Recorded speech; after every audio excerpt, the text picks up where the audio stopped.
Thank you.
These are your friends that never really come.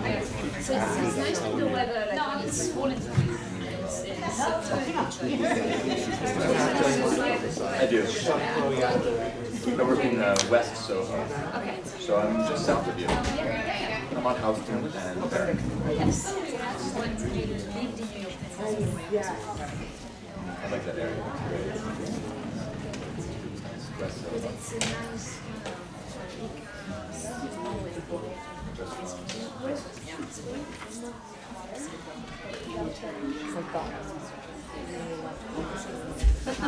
Welcome. Thank you. Did you move last summer? December 2017. Yeah. Okay. Yeah. It's easy. Yeah. Where did you move? Beautiful. Very different. I like Very different lifestyle. I'm going from Pennsylvania Mountain. Oh. I wish.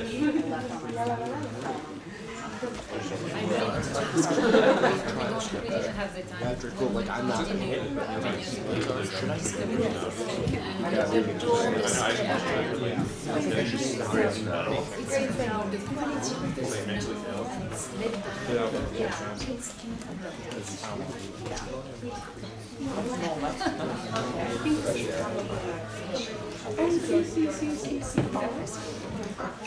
Alessandro, where are you going? That's my favorite street. Ah, my daughter was there last for 5 years next weekend. She was very jealous.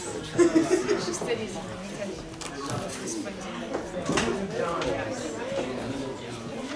You ready? If we're ready. That's my reason. Welcome. You are really part of a great inaugural program. You're going to have a chance to visit some of the places that our panelists work at. But let me introduce first the panelists who are former Dwight graduates. I will start with Meghna. Meghna Danton. She's a Dwight alum, class of 2005. And she is head of Google Global Business Strategy for advertising in the Americas. She is responsible for more than 1/4 of all Google revenues. You can imagine the magnitude of what that is. She is also a graduate of Columbia University. She got her BA and MA. But as she mentioned before, I'll take a little bit away from her. She actually went from Dartmouth, where I went to college, to Columbia, and she is married to her high school sweetheart, who is an extraordinary individual that you'll be able to meet in the future. Second, we have Adrienne Chauvinist, who is Dwight alum, class of 2003. He is engineering team lead at Squarespace, the leader in website design. Among his many projects, Adrienne developed new techniques to build a campaign websites for Samsung. But he is a master of data analysis and of startup incubators. And then we have a parent, Audi Gandon, who is the current parent of Nicholas in grade 11. And Audi is the Global Brand Strategies and Creative Director for Android, Chrome, Google Play, and Chromebooks. She is also the executive sponsor of Google's Change the Game program, which helps young women get involved in gaming as players and creators. Her prior experience in Google was in Paris as the director of global luxury clients and YouTube. She has carried out campaigns for Procter & Gamble, L'Oreal, and Nestle. So I give you also our moderator for today, Megan Capsio, who is our experiential learning coordinator. Megan. Perfect. Thank you so much, Chancellor Swan. Thank you guys so much for coming. We really appreciate it. Was your trip to school okay? A little treacherous? No snow day today. No snow day. Not today, but that's really glad that we didn't miss this great lunch. So thank you so much, panelists, for coming, and thank you guys for attending. So how it's going to work, I'm just going to ask a couple of questions to the panelists for about half the time, and then turn it over to you guys. So be thinking as they say things. If something kind of sparks your interest, file it away, and we'll have about 15 to 20 minutes of your questions to make sure that you get to connect with the material. Sound good? Yes. All right, here we go. So my first question, Adrienne, this is for you. What is a day in a life like at Squarespace? So at Squarespace, we spend a lot of time thinking about the who and the what. The who are our customers, and the what is how to build the product for them. It's very entrepreneurial because we think about these customers being themselves entrepreneurs. And then the what is what kind of technology can we write in code or in product solutions or strategy even that enables them to be the best entrepreneur that they can be. And we think a lot about that. How do you mentioned entrepreneurship. How important is that at Squarespace? Individually, it's crucial mostly because of the way you come up with a solution for any puzzle to the problem that you're trying to solve. And a lot of that is spent really writing a lot of code. We write code, we think about how to write code, and what code will solve a lot of these puzzles for us. And that's mostly. Interesting. Odd same question. What is a day in a life at Google? So, so what I do is, just to explain what I do is I'm in charge of the brand strategy. So if you take Android or if you take the Google Play Store, for example, is, okay, what is the voice of the brand? How are we going to develop campaign websites, and so on and so forth. So we work a lot with the product engineers who have their own idea and do all the innovation and keep transforming all these products. And then we need to work with them and come from their language of engineering and translate it into how can we actually explain and communicate to any user around the world, what is this new product feature, why is it interesting, why should they use it, how should they use it. And so it's a lot of meetings, a lot of collaboration, and a lot of trying to understand very different people kind of way of thinking and languages to be able to get into a common kind of projects and a common voice. So yeah, a lot of talking and meeting very, very different type of people. Okay. Megan, I'm going to ask the same question. What is it like for you at Google? I would say that, so I've been at Google for a while, and nearly 10 years. And I would say the one thing that's been common across all of those, and Odd, you spoke to this, was being able to talk to folks who have very different experiences. And I think you get a lot of that here at Dwight. You have a lot of international footprint here, folks whose parents are from all over the world, and therefore their cultures are different, the way to express themselves might be a little bit different. It's the same thing at work, magnified in terms of what people think where we should go. Like if this is the problem, we need to take X amount of money and grow it 25%. There are hundreds of ways we could do that. So how can we be in a healthy dialogue and debate together to choose the one or two things that we'll move forward with? And I think the secret sauce is really the person who's able to hear and listen and able to stitch together what everyone thinks, and get people who don't agree to say, okay, I don't agree, but I will put myself behind this as well. And use your ears in proportion with your mouth, you know, listen twice as much as you talk. And I think that's a day in the life. You can relate, right? Yeah. So along with communication, I'm just curious of how often do you encounter creativity on a daily basis at Google? Magna. I talked about this a little bit before with your slightly older peers, I think. So I would turn that question around to say that, you know, let me actually ask you guys, when do you find yourself having your favorite ideas? The ideas that you want to actually listen to in your head and say, okay, I'm going to go on a little bit of a romantic stroll with this idea. Where are you? It's like English and history classes, because they try to get us to think of our own stuff when giving us a problem and just let us explore whatever we're learning about. Okay. Anyone else? I'd say probably in our design course where we can actually build the things we want to build and get really creative with our ideas. Okay. Guys are an academic bunch. I like it. A lot of people say the shower. Yeah. Or oh, sure. I was going to say, before going to bed. Before going to bed, just as you're falling asleep. Do you guys know who Salvador Dali is? Yes. Mm-hmm. So he was famously known to, he napped a lot. And he was Spanish. And he was Spanish.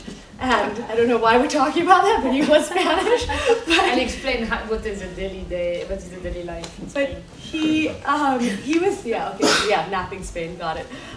But he was famously known to put a plate on the ground, hold a spoon, and fall asleep. And just as he fell asleep, the spoon would hit the plate, and he'd wake up. And that's when he, just in that cycle of almost falling asleep, he had his best ideas that he translated into art. So in terms of creativity, I think it's really self-generated. So I don't think you encounter creativity. I think you create it and make people around you more creative. The best moments I've been creative is when someone's broken the mold of what I do daily and I could do with my eyes closed. So some tangible examples I gave were, you know, having a meeting outside. Say, Odd and I have a meeting, it's just the two of us, we're going to walk and talk rather than sit in a conference room. Or she knows creative, you know code, I know business strategy, we're all going to switch roles. I'm now the coder, you're now the business strategist, I'm creative, let's attack this problem that way. So just be playful and break what is expected. I love that. And switching gears a little bit, Adrienne, if I was to work at Squarespace, what tools would I need to develop before I came to you?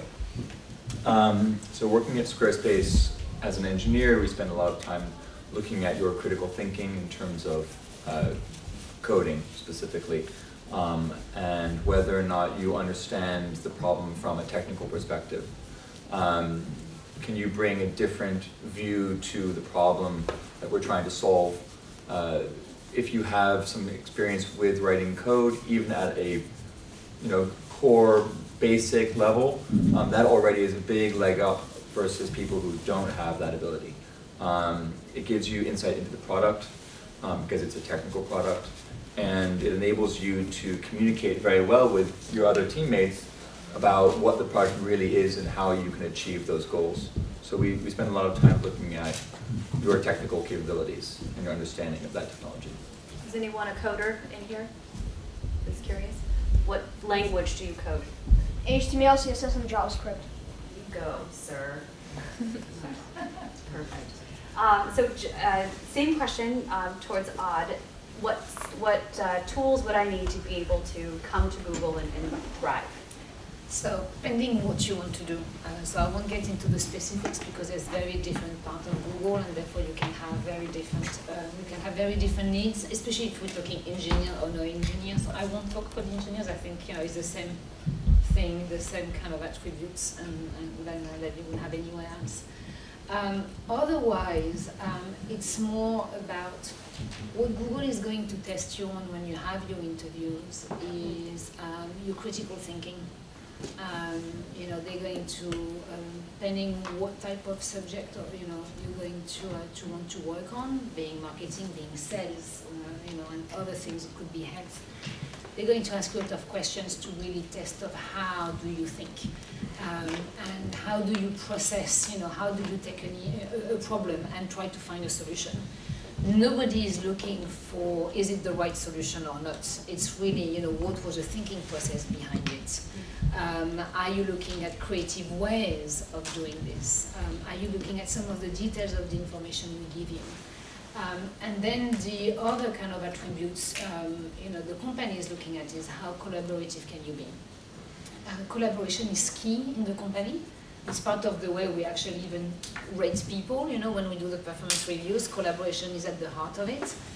Because you can never work on one subject alone or with a small team, you always end up having to reach, as I've said, I'm in marketing and creative, but I have to work with product engineers all the time.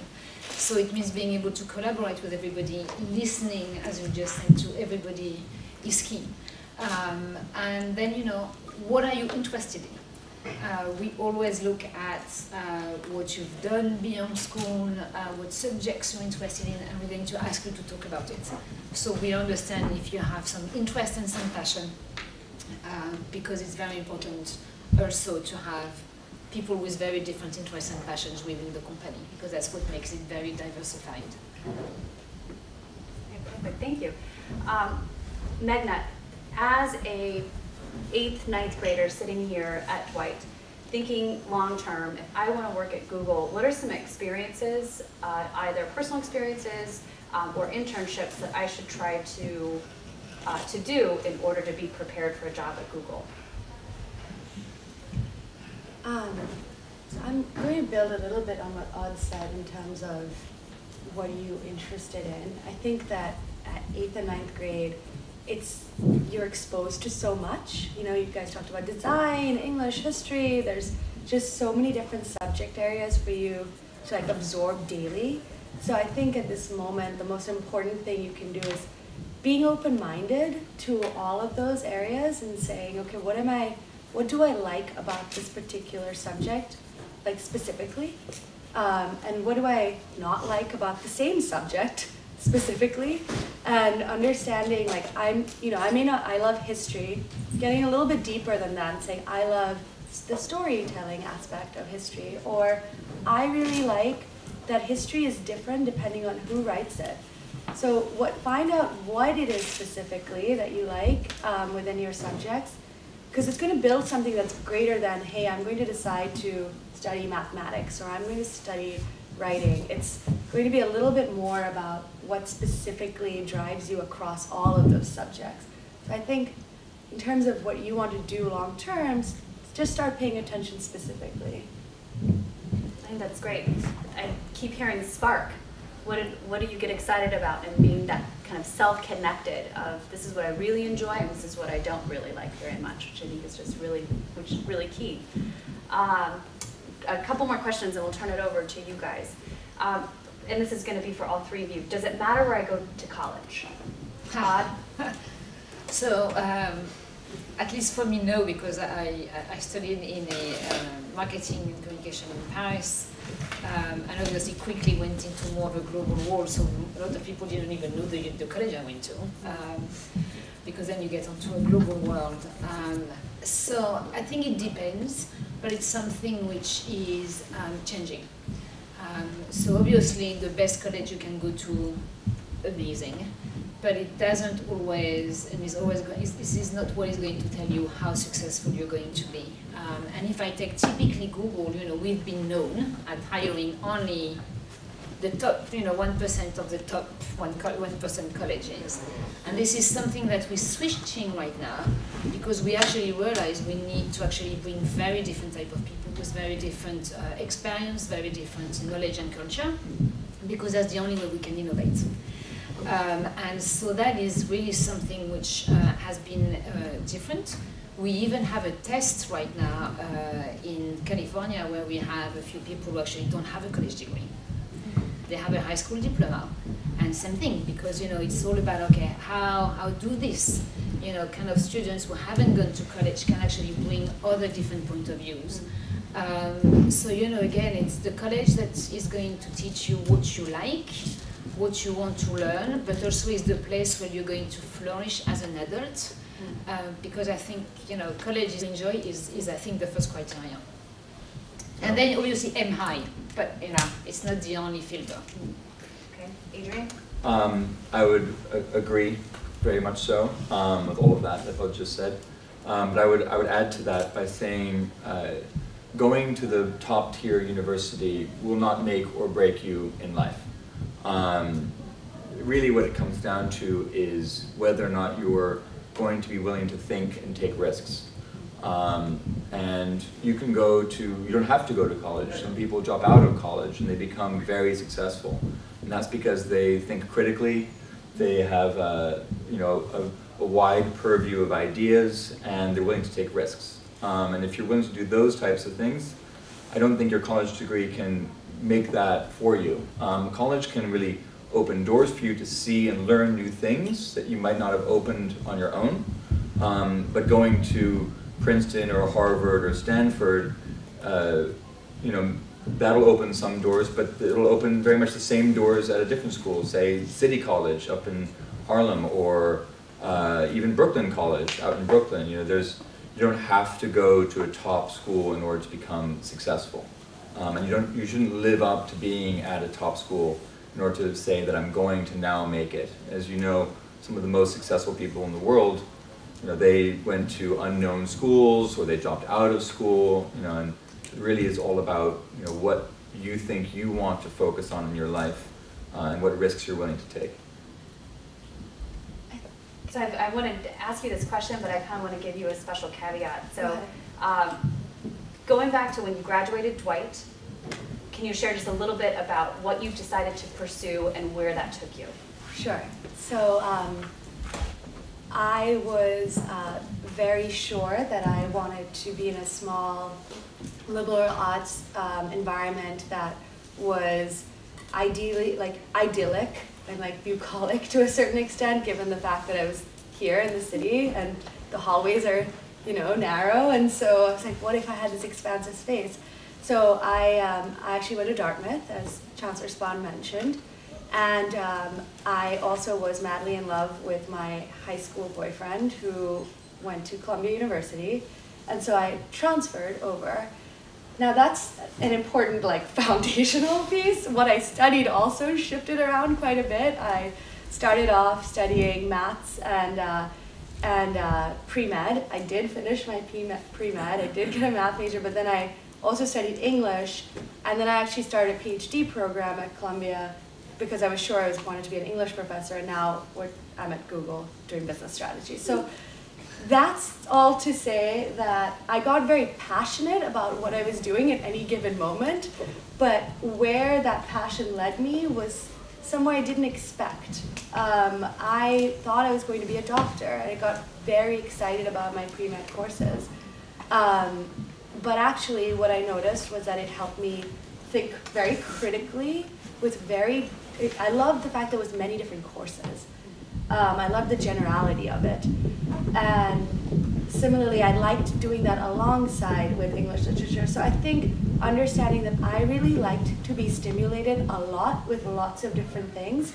An environment like Google is that, as Odd mentioned, you're working with engineers and product and market, all these different disciplines crash on each other in one place, and that's what I was really enjoying versus the specific subject matter. But to answer about colleges, just really quickly, that's okay. The ceiling. Yeah, that's fine. We're used to that, right? Yes, we are. Someone's gonna get a varsity basketball scholarship up there. But to answer the piece about college, I would say that going to a great college gives you structure. the path has been laid out a little bit. It's still a big, wide world. You have lots of choices. But that first step is a little bit more figured out. And the better the college is, the more the path is. You have a few rubrics like to pre-choose from, and you can not choose them. You can do whatever you want with that experience.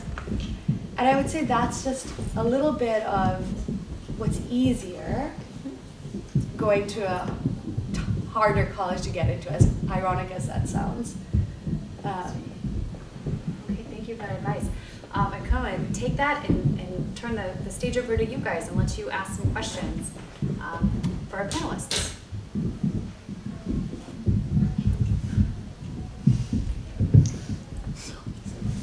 Yes, sir. So going back to what you were saying about marketing, what do you believe is the most effective way to reach out to humans? I'm going to tell you because it's been proven time and time again, and beyond the time of radio or TV and now digital. It is the right idea. First, you need to understand, what we call the human truth. So, what people really think or what they really want, and then make sure that whatever is the feature of the product you have to sell is relevant for this. So, people see through if it's just fake and, you're trying to sell them something which is not really good. And then kind of packaging into a message which is clear and which is enjoyable. I think the average human right now sees 3,000 messages a day. So if you want them to pay attention to this, it needs to be enjoyable and it needs to be clear, and as I said, it needs to be relevant. Most of them are not always, kind of answering this criteria. Yes. I know that you said that whatever level college you go to doesn't really matter, but do you think that going to Ivies gave you the leeway to choose what you wanted to do, or do you honestly think that you could have ended up at Google if once any college and still switched around? Well, I was at Dwight, and I was very passionate about really what I still do today. So I was building websites before I had even graduated high school. And when I graduated high school, web technology didn't really exist as it does today. There wasn't a lot of opportunity for web technology, so I studied computer science, and that was great for the foundational structure that it gave me, the direction that it pointed me in terms of giving me the opportunity to stay focused, and giving me the opportunity to also, use that rubric as Magna described. But I already kind of knew what I wanted to do, and I was doing it professionally even at that point in time. So, going to college was great for the opportunity to learn lots of things. I don't think that if I had gone to an Ivy League school, would have changed my perspective on, doing what I wanted to do.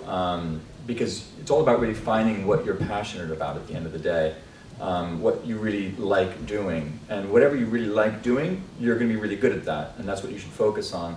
And a lot of the time, if you don't know what you want to do, going to a liberal arts school can show you more things that then can, give you the experience to understand what you like to do. But if you don't know what you like to do, or if you do know what you like to do, rather, going to an Ivy League college or not won't necessarily, make that for you. That makes any sense. I think you were right when you said, the great colleges kind of make it easier to start. And, I think that's the reality. After that, it's all about what you're good at and how willing you are to work very hard. I think the big difference, and we see time and time again, I think at work is whoever is ready to actually put the extra effort, we always, it's like everything else, even the big sportsmen will tell you it's 10% talent or 10%, whatever, and then the rest is work. And so it will help you. The better the college, the easier it gets to get the first interview, potentially, and so. But it doesn't mean that it will stop you. There are two things I want to clarify. Sorry. No, this is great. Students are doing student things. One, we keep talking about passionate and what you like to do. To be clear, that's really hard work. What you like to do isn't what it's easy to do. What you like to do and what you love to do is actually going to be way harder than doing the things you don't like to do. Because you don't really care about those, you don't really care about the outcomes as much. Like, but if you like something, you're identifying with it, you're going to put in 10x the amount of work, it's going to be so much harder, the disappointments are going to feel so much greater. But that's, to be clear, that's passion. Like, and then the second thing, in terms of the leg up for universities, the best thing about, for me, going to an Ivy League, were my peers. I learned more from them than I did in any classroom. And I'm not saying that's not true in any other university. I'm sure that's true in any university, but I don't know, because this is the path that I was on. And to date, they are the people I will learn more on a Friday night from them, oftentimes, than I did during the week. Now, I learn a ton from work too, but it's the peer set was amazing. And that opened many doors for me. Other questions? Yes, ma'am. Have you ever had a time in your life where you weren't sure what you were going to do in the future, and how did you get through that? All the time. It's like 10 minutes ago. Right now. No idea where we're going. No, yeah.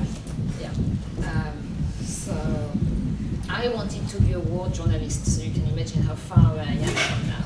Clearly my parents found the right way to drive me to something which was not potentially as dangerous as this. And so that's why I chose marketing. I thought, oh, I like it, and I like the whole human aspect of it, because it's all about, how you communicate things to humans, just to put the previous discussion.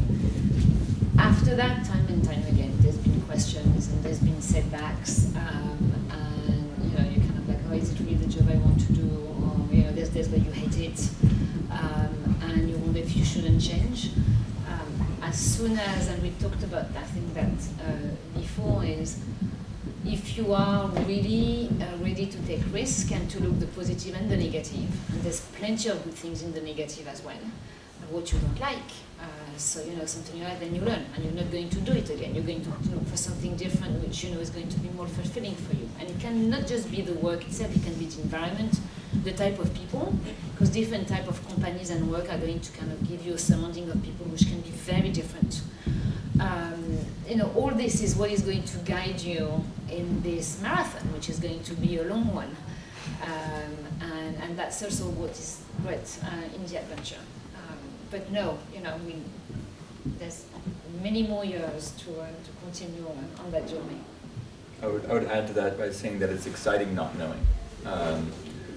If you knew what it was going to be, then you might not do it to begin with. But if you don't know what it's going to be, then there's all the infinite possibilities that it could be, and that's quite exciting. And when you look at some of these problems, maybe most of them sound dreadful, but the ones that sound fantastic kind of outweigh the dreadful ones and excite you to keep pushing forward and putting in the hard work to make it succeed. And maybe you're going to make a mistake, but maybe you only think that it's a mistake. Maybe somebody else thinks that that mistake is actually a success. And that really comes down to perspective on what you're trying to do. It's all about perspective in that regard. Speaking of perspective, I think the times I don't know what I'm going to do is when I look at the whole mountain. I was like, I've decided to climb this mountain. Oh my God, I can't do it. I don't even know where to start. I've never climbed a mountain. I can't do it. I'm paralyzed. But if I just take one step and the next step and stop looking at the whole thing, break down the problem into where do I start? Okay, did that. What's the next thing? All of a sudden, I'm not paralyzed. I don't have to worry about what I'm going to do in a big existential way all the time, and just know the next thing I have to do. What I'm hearing kind of in common is just the necessity to take risk. Do you think that's an important skill that we need to develop? Yes. Yes. Don't be so scared. Risk usually is scary, but it doesn't have to be. Sometimes risk can be really exciting as well. Think of a roller coaster. When you're going up, it's a little scary, right? But when you're going down, it's a lot of fun. So, the risk part is really just the fear of not knowing what's next, and then discovering that it was the best decision you ever made, whether it's right or wrong. Because the wrong ones can be extremely valuable, in fact, almost more valuable than the right ones. And also you're going to realize that what you believed was potentially your risk was not that scary. Very often it's also what happened, I think it's a bit like you on the mountain, is something seems big, but sometimes you're obliged to take that risk anyway, and then you realize that was pretty easy. So you're very likely to potentially go and try something even bigger the time after, and it also kind of shows you what you're capable of. And it's difficult, you know. The younger you are, the more difficult it is to even kind of face that. But the more you do, the more you build that confidence as well, which is very important. Yeah, it's like to start young on that. Yes. The younger you start on those things, the easier it gets. Besides taking risks, what is one advice you would give us for our future? I'm going to say the same thing I said last I like time, that. which is ask for help. I think that, and I'm going to project my own experiences, but I really thought that if I studied the hardest, worked out the most, did all the things the most, that I can like handle it. And that's actually going back to what I said about the magic of college, where's my peer set. And so understanding like some things are going to happen in life, sometimes moments when I don't know what I want to do next and it feels paralyzing. Those are moments to know it's okay to ask for help. And it's amazing how your community like can come in together and work with you, annoy you, problem solve with you, like say the things that like most hit a nerve, and those are, it's a long endurance game we've been talking about. Like learning how to ask for help is pretty critical along the way. I think you also need to be open-minded and curious. There's so many things that we discover along the way. There's so many things that I would have never bet on, or I would never realize what I like, or the type of things I would like to do because it didn't, or I would be good at because it didn't feel like I would be. I'm actually extremely good with numbers and businesses, and I did something which is a lot more creative. So, but all these kind of the different jobs kind of also kind of showed me that I had this. So the open-mindedness of if you have an opportunity but it's not completely clear of do I really want to do this, if you feel a nudge that yes I'd like to try it, because some of my best work experiences on paper didn't look that it was going to be the one I was going to enjoy, and that is really key as well.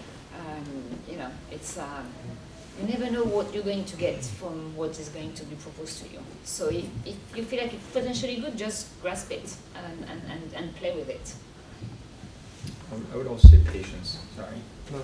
Patience is also really important. Don't try to go through fast. Don't be fast. If it's not working immediately, be patient. It will come. Put time in a little bit. Maybe you missed something. Be patient. Look a little bit more. On that topic, I've heard some very interesting things about how, especially Google deals with like failure in the workplace and how you guys think about that. Could you maybe elaborate on that topic a bit? Sure. So I think that oftentimes when there are articles published about like Google or Amazon or any big company, I think generally, I hope it's an Android phone. But I hope so as well. but I think that I think what's painted in the media is often big failures, like massive failures, and here's Google tried to sell their company, and we see these big failures and we're like, oh my god, like I have to fail to become a billionaire. When the truth is, in your daily life, you are dealing with working through some failures. Like you didn't get 100% on that test. There's something in there was a micro failure. So I think that learning from failure and saying, okay, right, I will contend with you, failure, in little ways, builds up the muscles for these big things that are painted. So at Google, I would say some of the hardest failures to work through are the simplest ones, like conversations, like Autumn and I don't agree. That is hard to get through, but once you do it, then you realize, okay, I know how to resolve these issues, I know how to move forward. So I'd say pay attention also to how you are contending with failure. Yeah, it's interesting because there's a relationship with the way, with school. So we do performance reviews every 6 months at Google. We have objectives, and there's plenty of different aspects of it, and we're going through. Someone who gets 100% on one specific thing is usually looked at as a problem. And we do not believe in 100% because for several things, for several reasons. First, it's very difficult to reach perfection, and that's a real belief in the company. So we do believe that things always can get better, and so therefore it's a constant kind of evolution and rework. And because of the human nature aspect of any work, of any job, there's always going to be some kind of nuggets of issues. But what is very important is the relationship with what you have, if you have failed or if something hasn't worked the way you wanted it to work, is how have you been looking at it? So how do you take it? How do you analyze it? What learnings do you get from it? And therefore, what do you say, okay, I am now going to do it differently. And that is that's where we put the emphasis on. So that's what failure is actually pretty key. On big and small, and it can happen, you can have 3 failures in a day and it's something big. But this part of, are you capable of taking a step back, looking at it, understanding what happened? So first, you're not going to do it again. And secondly, you're going to have another way, you're going to find a creative solution to it is key, because that's where we keep innovating. And also it helps to help people to grow, to develop. So that's what usually is failure. We have the big fat failure, which are just on, big product innovation, but these ones are the key ones that we're really looking at. Well, the scientific method. It's something different. At the end of your conclusions, you have to write, what would I have done differently? Yeah. So just carry that through. It's a perfect way to kind of transition into the 7th period. But thank you guys. Thank our panelists so much for coming. We appreciate it. So in just a moment, we're going to kind of clean up, but feel free if you guys would like to come up and ask an individual question. We really thank you for your time and your attendance. If you would please throw away your trash and look for your emails from exciting opportunities. Thank you.